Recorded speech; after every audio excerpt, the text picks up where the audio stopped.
It was one of those mornings that smelled like iron and frost, the kind that makes the world hush before daylight breaks. My breath fogged the windshield as the old truck coughed awake, stubborn as ever but loyal. The heater wheezed the coffee. Beside me let out its steady ribbon of steam, and for a moment everything felt in its familiar place, until I saw the corner of an envelope half tucked beneath the dashboard. Torn edge, pale paper. My fingers knew that handwriting before my mind did block letters, neat deliberate, my son's trademark.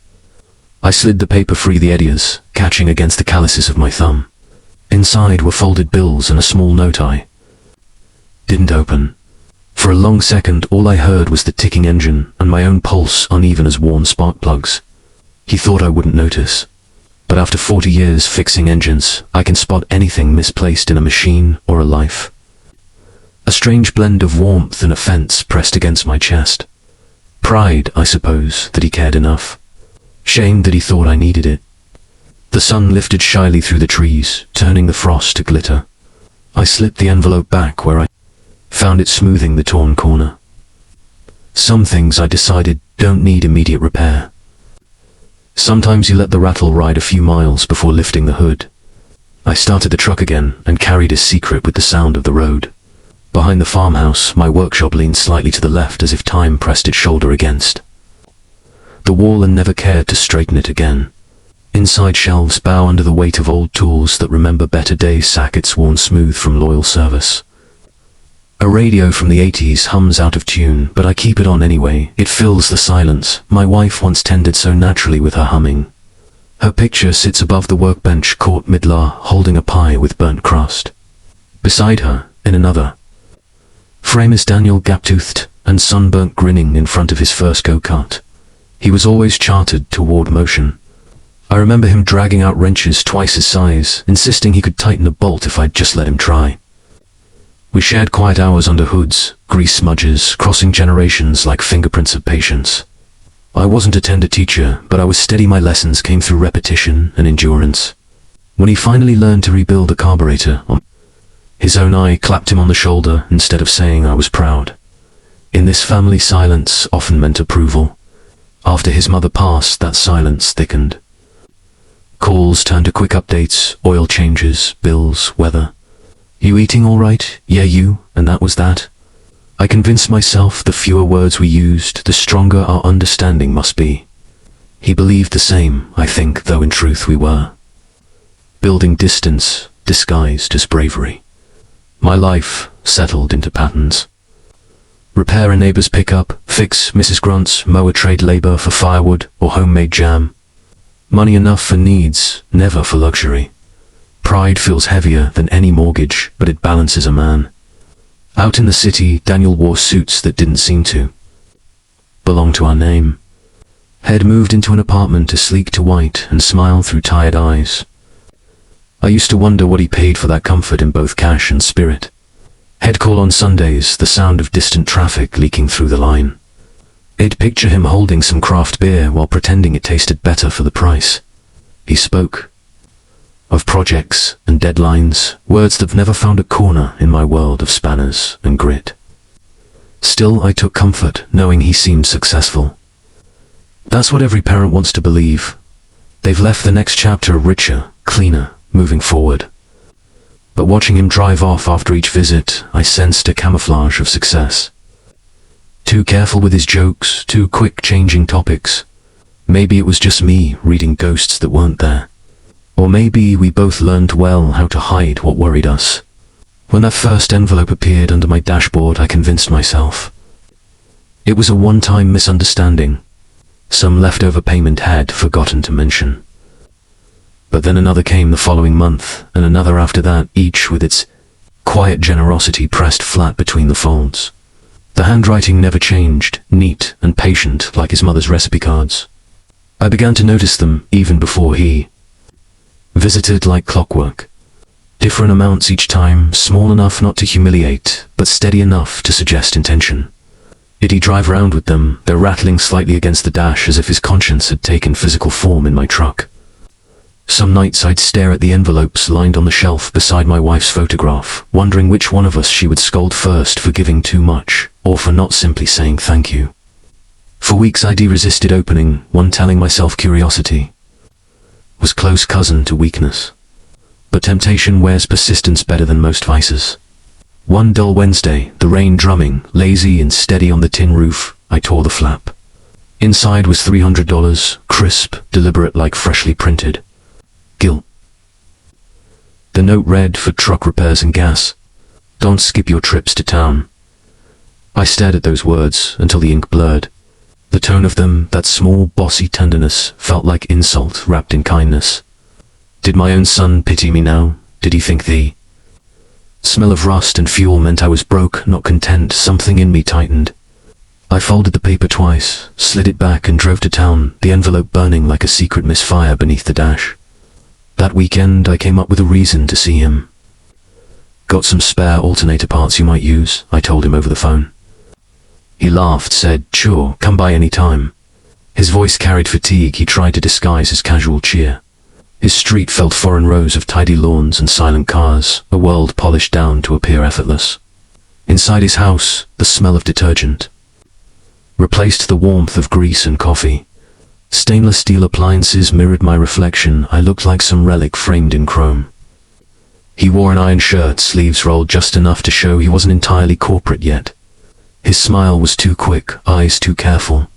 We ate sandwiches at his small kitchen table. Mortgage paperwork peeked from a folder near the fruit bowl. He talked about a late bonus, a promotion still in review, long hours rent that might go up. I listened carefully, pretending to be impressed while something cold crept down my spine. My son, the same boy who once counted quarters for movie tickets, was now stretching paychecks thin, yet still pushing money toward me.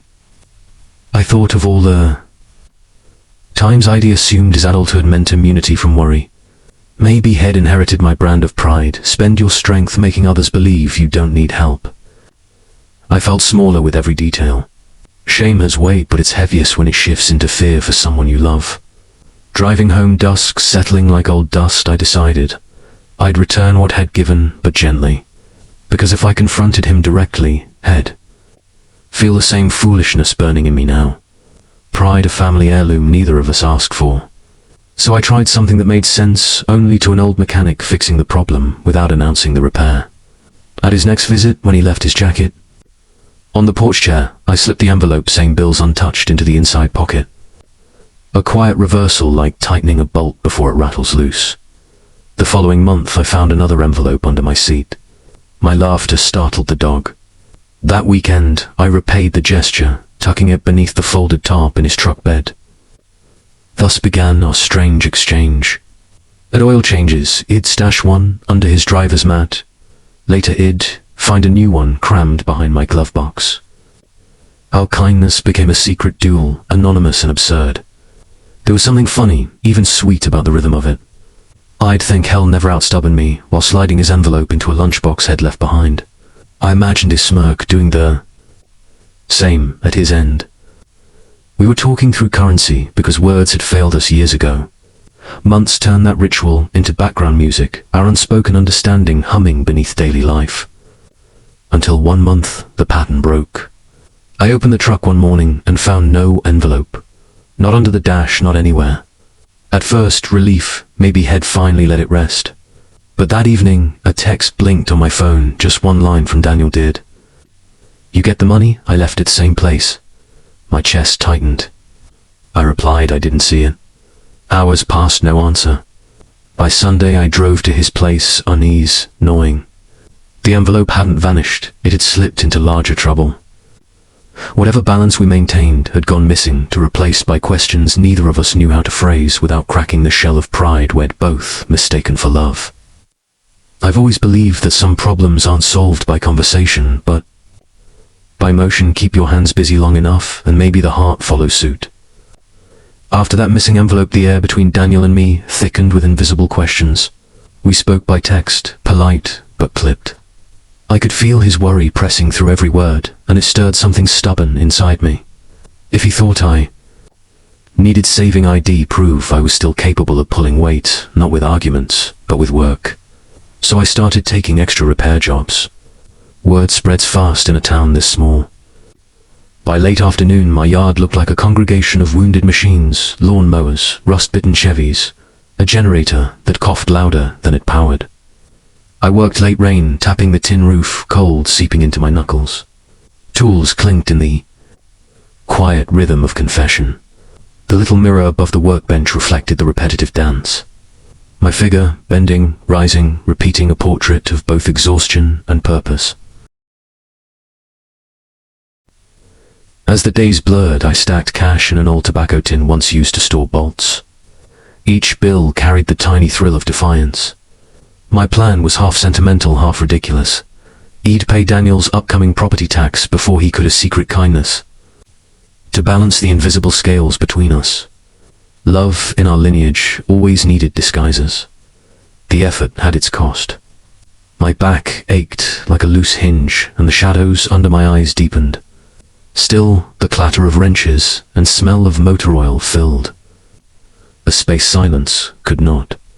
I began to understand that fixing engines was easier than fixing the patterns that made men mistake pride for stamina. One evening I was hunched over a tractor carburetor when I heard tires crunch on gravel. Daniel's car lights swept across the shed wall. He hadn't announced his visit. He stepped inside, jacket rain-speckled eyes, scanning the clutter. Working late? Again, he asked. Keeping busy, I said, straightening. You could have hung meat on the chill between our words. He noticed the stacked jobs, the stray mug of cold coffee, the open tin of cash half hidden under a rag. He didn't pry, just gave the kind of frown mothers used when they suspected mischief. You don't have to push yourself so hard, he murmured. And you don't have to drive down here worrying ill. Quit breathing if the lights flicker, I replied. My tone tried to stay teasing, but fell somewhere near weary affection. We sat down at the workbench with fresh coffee. The smell mingled with burnt oil, the way memory and age mingle, one softening the other. Our conversation stayed safe. Crop prices, the neighbor's new fence, the weather misbehaving again. Yet behind every sentence ran an unseen subtext. He thought I was burning myself out to cover some hidden shortage. I thought he was hiding deeper trouble behind that practiced calm. We were both wrong and both right. At one point he glanced at the photograph of his mother. You still keep her watching over you, he said. There was longing in his smile, and for a rare instant our guard lowered. Then the kettle whistled faintly on the stove, and whatever that moment might have grown into slipped away like steam. He left. Before midnight. I stood by the window, listening to rain rattle the gutters, wondering which of us would surrender first. A few days later, while changing his oil, I found the truth. Inside his glove compartment, nestled between registration papers and napkins, lay the missing envelope. My handwriting on the front. He had kept it, never spent a cent. For a heartbeat the world went still except for the hiss of the cooling engine. That discovery hit like a wrench, dropped on concrete, loud, final, undeniable. He knew. All along we had been mirroring each other's stubborn. Love convinced secrecy, preserved dignity. Standing there, grease streaking my wrists, I laughed quiet, almost trembling. Pride and tenderness had traded places again, and for once, neither of us seemed to have the upper hand. The community garage sparkled more than usual, that Saturday swept clean to host the fundraiser for the volunteer fire truck restoration. String lights warmed around beams, the air thick with the perfume of grilled meat and engine oil. Someone had parked the old fire truck, half-painted in bright red patches, right in the center. It looked like redemption in progress, scaffold for collective memory. I arrived early, wearing my cleanest work shirt, the one that had known fewer spills than regrets. In my jacket pocket, the faint rustle of an envelope kept rhythm with my pulse. Daniel had promised Hedger said something about pitching in. I didn't know he meant it literally. When he walked through, the crowd sleeves rolled up, smile purposeful, I could see tiredness hiding beneath his composure. A few people clapped his shoulder, calling out his name, his city manner softened here, replaced by polite humility. He caught my eye, lifted a hand in greeting, the kind that hovers between wave and salute. We sipped coffee from paper cups, standing near the tool bench, as speeches began. The organizer, a broad-shouldered man named Curtis, took the microphone and cleared his throat. He cracked a joke or two, then spoke about the importance of community, about how the fire truck project represented resilience. I half listened to my mind. looping back to the envelope in my pocket, a small token meant to fund paint and replacement. Hoses, but mostly to serve as my silent declaration of gratitude. I planned to slip it in the donation box, labeled anonymous contributions, probably right before leaving. Curtis's voice shifted tone, suddenly warmer. Before we go further, he said, I want to thank the person who kicked this project into gear, a generous donation that showed what hometown loyalty looks like. The crowd murmured, faces turning expectantly. Curtis smiled toward me. Let's give a hand to Mr. and Mrs. Hopkins' son Daniel for donating the seed fund anonymously in his father's name. Applause burst around me before the words had settled. My coffee trembled. A drop landed on my thumb. I stared at Daniel. Surprise flared first, then confusion, then that familiar mix of pride and ache. He was looking at me the way you look at someone you've tried too hard to protect, caught between apology and justification. For a second time stepped out of rhythm. 40 years of stubborn silence condensed into that moment. The people around us kept clapping until I lifted my coffee in mock toast, and under my breath said, guess we're even now, son. He smiled, relief flashing across his face like sunlight breaking through exhaust smoke. The applause faded into chatter, and conversation shuffled on. No one noticed the small silence that followed between us, the one filled with things finally understood without words. Later, outside near the grills, the night air hummed with laughter and diesel fumes. Daniel found me by the tool shed, both of us pretending to admire the fresh coat of paint drying on the truck. The envelope still sat heavy in my pocket, but now it felt unnecessary, redundant even. Dad, he said quietly, eyes on the ground, I just didn't want you to ever feel alone. The simplicity of it undid me. I rubbed my jaw, pretending to consider. And I didn't want you to ever feel I needed rescuing. I looked over at him, smiled crookedly. Seems we've both been lousy communicators. He laughed, a cracked sound, but genuine. The kind that releases pressure like a loosened valve. Tears glimmered unexpectedly in both our eyes, and neither admitted. The smoke from the grills helped hide the evidence. We joined the others as the raffle started shifting between jokes and handshakes. Pride lost its edge, replaced by something warmer, lighter. Daniel mingled easily with old mechanics who'd taught him as a boy, while I stood back, feeling the years collapse between us. He was no longer the child learning to swing a wrench, nor the man overcompensating for distance. He was simply my son. Doing what good men do, giving without demand, loving clumsily but sincerely. When the lights dimmed and folks began drifting home, we walked together toward my truck. The frost had started to whisper across windshields and the parking lot glittered faintly under the street lamp. I opened the door, and there it was, an envelope placed neatly on the dashboard. I hesitated, expecting the familiar weight of folded bills. But when I lifted it, the flap was already open. Inside lay only a blank sheet of paper. No money. No note. Just space room left intentionally empty, as if to say everything necessary had already been exchanged. Daniel chuckled when he saw my expression. Figured you'd earned the last move, he said. We stood there, engine idling, breath visible in the cold. I kept staring at that empty envelope, felt an odd swell of peace rising from the quiet it held. Maybe real giving isn't about what's inside, but about what's finally unnecessary. As we drove away side by side, the headlights cut through mist like bright resolve. Neither of us spoke, and for once the silence meant exactly what it should understand him. The weeks after the fundraiser settled like cooling metal, quiet, steady, still giving off a faint heat from the effort it took. The envelopes stopped showing up, and I felt no absence.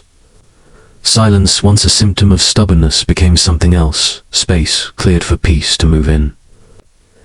My days resumed their shade, filled with the familiar music of sockets, clinking dogs barking, and the kettle sighing on the stove. Daniel started visiting every Sunday without making a fuss about it. He'd pull up, the drive tires crunching the same rhythm his boyhood bike once did.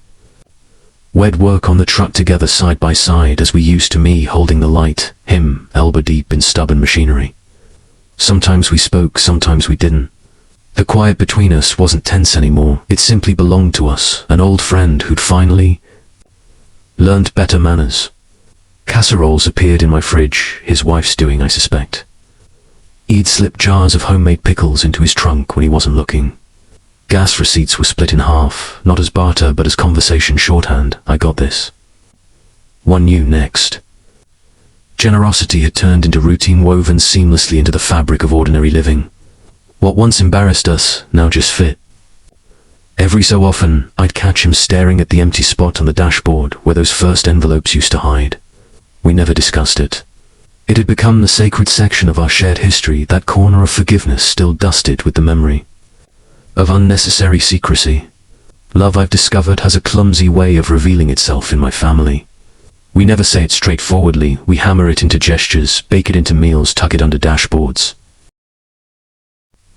For years I mistook that for emotional failure, but maybe it's just craftsmanship of another kind, turning feeling into function so it'll last longer. Still, I'd be lying if I said embarrassment doesn't occasionally rise, that sting of realizing how blind we'd both been. Yet embarrassment fades quicker than regret, and regret's the heavier load. I'm thankful we traded it off before it took root. One afternoon while cleaning the workshop, I found the final empty envelope among my tools. I wiped the dust from its corner and mounted it above the workbench, inside an old picture frame. It hangs there now, between a photograph of my wife and the old calendar stuck on her birthday month. Visitors see it and ask what's special about a plain envelope. I just smile and say, it's the day pride finally learned to shake hands with gratitude. These mornings, as sunlight slips through the window and the smell of oil wakes the air, I catch myself humming an old habit long gone quiet. I suppose it returned because there's harmony again, however ordinary. And somewhere inside I begin gathering the words for the truth ID kept waiting, a story still unfolding, a lesson worth telling, right? A year can soften edges you once thought were permanent. Daniel's life found its rhythm again, steady job, steadier home, and news of a baby that made the air around him brighter. Pride, the good kind, this time colored every word he spoke. It'd catch him planning renovations and savings with the same careful tone I used to describe engines. Responsibility fit him like an old glove, finally broken in. As for me, I'd officially joined the ranks of the idle. Mornings are now for tinkering, not surviving. I tune old engines just for the joy of hearing them, per no deadlines, no bills hanging overhead. Some afternoons I teach the neighborhood kids the kind, who wander by curious about wrenches and smelling faintly of soda to change oil or replace spark plugs. It's a small classroom made of dust and patience. Watching young hands learn what mine once did feels like keeping time honest. It took me 60 years to understand that giving and receiving are the same wrench, just turned from different angles. Somewhere along the line I stopped confusing help with weakness.